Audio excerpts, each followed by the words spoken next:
Mr. Holland, members of the Board of Supervisors, I'm here to provide a brief update on vaccine supply and distribution planning. And by way of a preliminary overarching descriptive statement, I want to say we're seeing improvements every day, largely due to closer collaboration efforts between the Chesterfield County government and the health district. Next slide, please. So I'll begin by mentioning the arrival of the Johnson & Johnson vaccine. COVID-19 vaccines now are available from 3 different drug manufacturers, Pfizer, Moderna, and Johnson & Johnson. This is great news because it means more supply and more tools to help protect people. The Johnson & Johnson vaccine requires only a single dose, unlike the Moderna and Pfizer vaccines, which require 2 doses spaced out over several weeks. A single-dose vaccine may be desirable for people who want to complete their immunization schedule quickly, do not want to return for a second dose, or have difficulty returning for a second dose.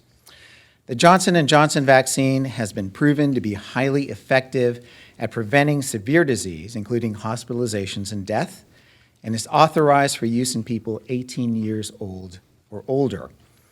Health districts were recently given the opportunity to receive batches of Johnson & Johnson for large-scale vaccination events. On Monday, March 8th, we conducted our first large-scale vaccination event and dispensed 1,000 doses of Johnson & Johnson to our vulnerable senior population, specifically individuals 65 years old and older. We are expecting more Johnson & Johnson to arrive, though we're being told that supply might be constrained through much of March. The expectation is that we'll be able to directly order and dispense it through our pods and distribution network toward the end of this month or early April. The operation of the pod on March 8th was unique as well. Health district staff worked in close collaboration with Chesterfield County Fire EMS and Chesterfield County IST. We piloted the county's scheduling and throughput process at our health district pod, which highlighted some critical enhancements over the state-provided system we have been using. Chief Senator will elaborate on this during his presentation. Beyond this, it was really neat to see integrated state and county teams working together to achieve a common goal. Next slide, please. So the great news is that our vaccine allocation is increasing. Our allocation for this week includes 15,150 first and second doses of vaccine, which is an increase over last week's allocation of 13,500 first and second doses. Around 12,000 out of the 15,150 doses will be first doses. This is up from 10,000 first doses last week and 4,525 doses a month ago. We expect our allocation to increase on a week-by-week basis, although I don't have a good fix on how much that increase will be yet. Our strategy team, which includes both health district and county staff, felt that we were poised to offer vaccine to a wider range of populations within the Phase 1B prioritization group. You might recall that the prioritization groups were established by the federal government with additional guidance developed by the Virginia Department of Health, all to provide equitable distribution of vaccine when supplies were limited. As of this past Monday, the health district broadened our distribution of vaccine to include seniors 65 and older. Formerly, we were offering vaccine to seniors 75 and older and to those 65 and older with underlying health conditions. We found that we've covered a lot of ground within the latter 2 groups and are broadening the scope as well. We want to cover ground quickly in our senior population, so we're dedicating close to 70% of our vaccine allocation to this group. We're also expanding access to vaccine to 3 additional groups of 1B essential workers. I want to commend our partners with Chesterfield County Fire EMS who are helping lighten our load at the health district by providing vaccines to these essential worker groups. This week, we've added food and agricultural workers, which includes veterinarians, manufacturing workers, and grocery store workers. We'll be directing 30% of our overall allocation to our essential worker population for right now. Our decision to enter more deeply into the Phase 1B population in this more measured manner was based entirely on local context as we evaluated population size, our estimates of vaccines delivered to the populations we've been vaccinating, even our capacity to effectively deliver vaccine. This county is different from neighboring localities. For example, our manufacturing base is much larger. This is not to say that we need to linger where we are for an indefinite period of time. In fact, we're learning about a state-managed large-scale vaccination site being planned at VSU, which is in this health district. We're learning more about it and understand it will serve residents in this health district and the Crater Health District and won't be a draw on local resources and could come online within the next few weeks. Having something like that, which could vaccinate thousands of our residents a day, could really accelerate our movement into full 1B very, very soon. Next slide, please. So I'll close by providing a reminder about how we're dispensing vaccine to the two groups I just covered, our senior populations and essential workers. I've been excited to see how our distribution network has been growing over the past several weeks, especially for seniors. The Health District is providing vaccines through our points of dispensing vaccination events, or pods. We have a pod operating at the Chesterfield County Fairgrounds, typically 4 to 5 days a week, with 500 to 700 people being vaccinated each day.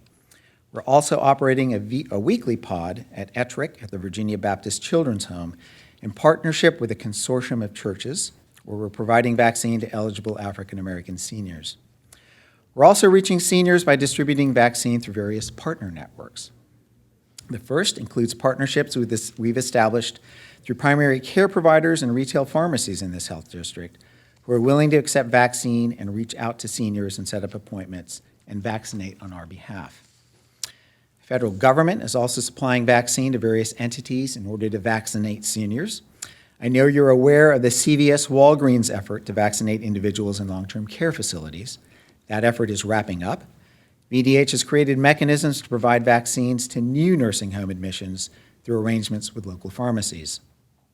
The other federal effort to direct vaccines to seniors is the Federal Retail Pharmacy Program.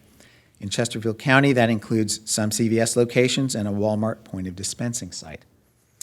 The best way to get updated information about both of these federal programs is to contact the Virginia COVID Information Center by calling 1-877-VACCINE-VA, which is 1-877-829-4682, or visit the vaccinate.virginia.gov website.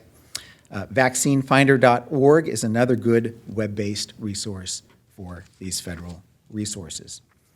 I also want to point out a metro area approach to provide vaccine to our most vulnerable seniors using an equity lens. Regional healthcare systems like Bon Secours, HCA, and VCU are accepting vaccine from Richmond metro area health districts and dispensing them to their patients who are low income, including those in racial or ethnic minority groups and who have underlying health conditions. We feel this is the best way to target those who are most vulnerable to serious health outcomes.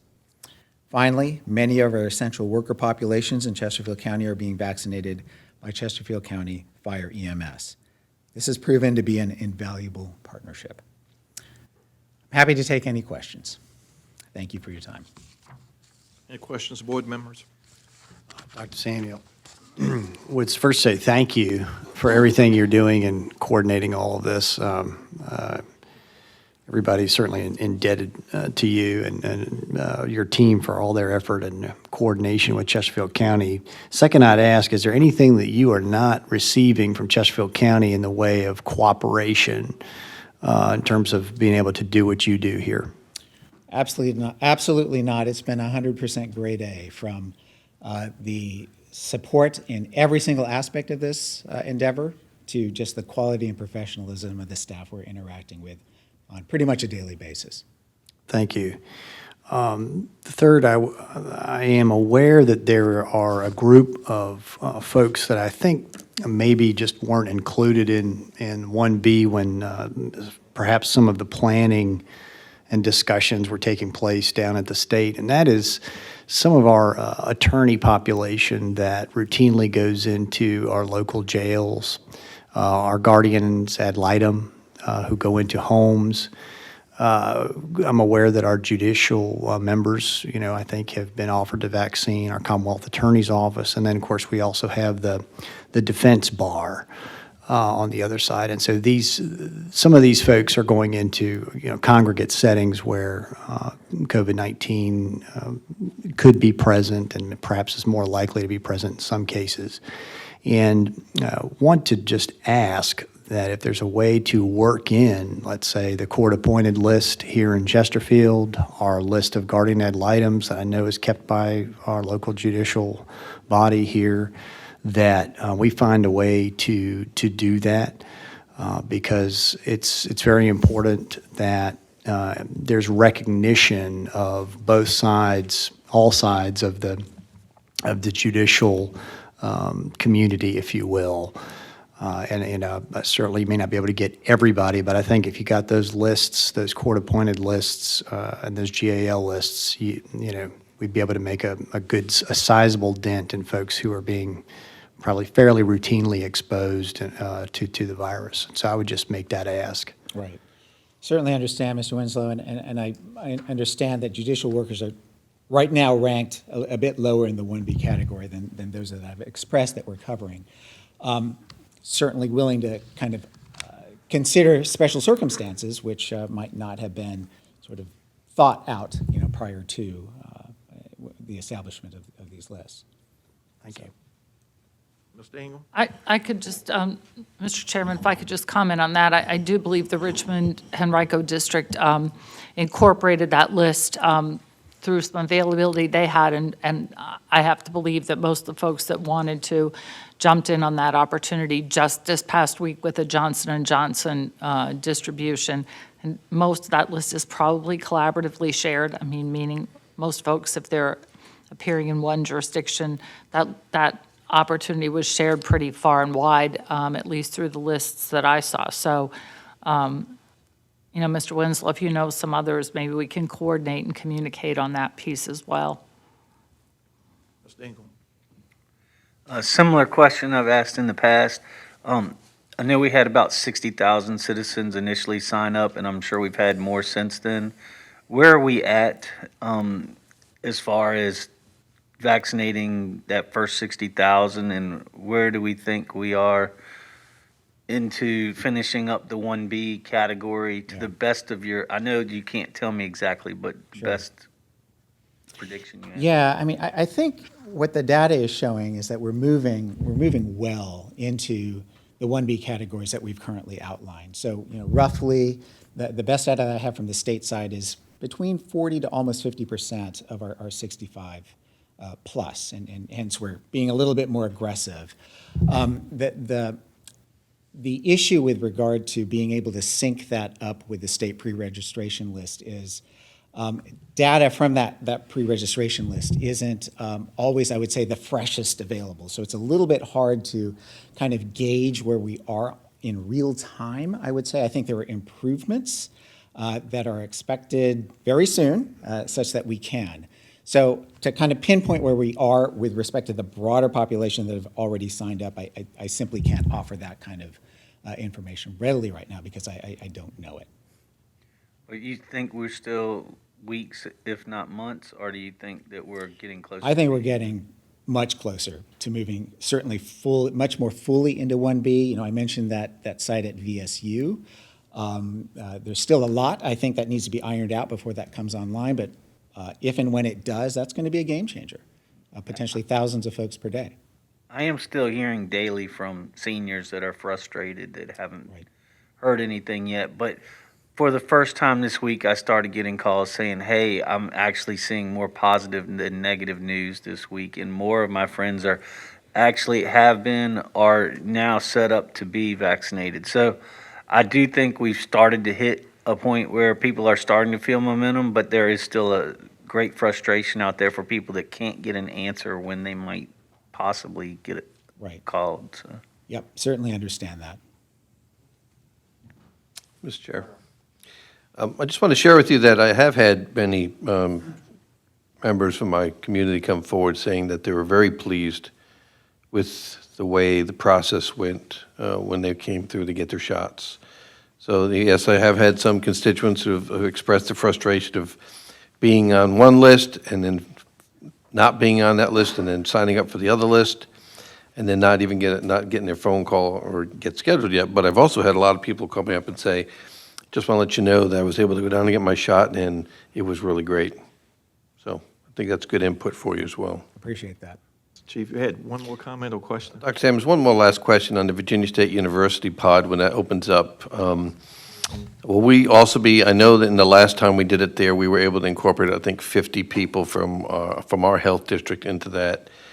And my question is, will we continue to incorporate people, because I know that's set up for the Crater Planning District, Crater Health District, and so are we going to continue to try and get our own people? Because I know there are people, seniors in the Ettrick community that have reached out to me that are trying to, they've signed up and they're trying to find out when they're going to get their shots, so. Yes, sir. This is a completely different concept. It's going to be state-managed and a very, very large community vaccination site, they're going to call it. In my understanding, again, some preliminary discussions, roughly one-half of the vaccine allocation will be for residents of this health district and one-half for those in the Crater Health District. That number, again, is somewhat preliminary, but we're talking about thousands of individuals who will get So it will be a walk-up or sign up ahead of time? It'll be sign up ahead of time using the state pre-registration lists and system. Thank you. Thank you. One last comment on that. For tomorrow's session on the 11th, how are we contacting the pastors of the faith community? Is there a communication message that we're sending out to make sure we include as many churches as possible? Sure, I believe that is being handled by media here Media. at the county. Yep. Thank you.